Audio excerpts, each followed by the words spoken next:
华视在地新闻继续来看，行政院长苏贞昌甲经济部长王美花到彰化来参加着梨花风电开闭锁的启用仪式，要做伙来翕相，就照中央的规定，把喙罨摕掉。苏贞昌看到彰化县长王惠美喙罨还阁挂掉咧，就甲比一个手势，请伊摕掉喙罨。但是王惠美敢若甲喙罨揪一个，无摕掉，继续来挂，嘛将做为一个挂喙罨来翕相的人，将做全场的焦点。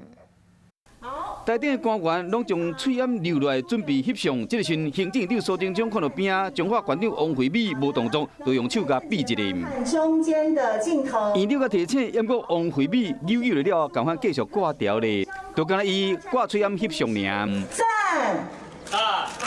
这是昨彰化县梨花风电开闭锁的启用仪式，依照中央的规定，伫室外翕相唔免挂喙罨。不过王惠美无插院长的提醒，坚持挂喙罨，煞变成焦点。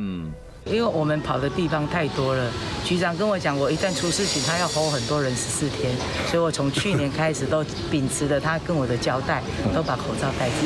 王惠美讲，因为烦恼互人话着，嘛烦恼为何别人才会坚持挂掉咧。出名法医高大成认为讲，台湾人都是因为有这种强烈的自我保护意识，才会伫国际上成为防疫模范生。当然是真正自私啦，吼，咱嘛做自私，咱讲袂使，你们为何啊？我足惊，讲得有点过分，但是这个是很好的一个现象。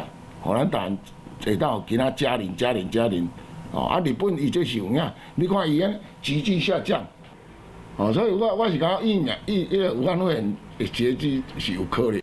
本身是日本警司高大成嘛，认为讲日本伫8月份的时疫情达到最高峰，经过3个月时，一天确诊人数为2万多人，即摆已经减到较无200人。除了疫苗的注射率，嘛甲日本人爱清气的民族性有关系。同时嘛，佫强调讲，要防范病毒，都要较接洗手咧，喙罨爱挂好。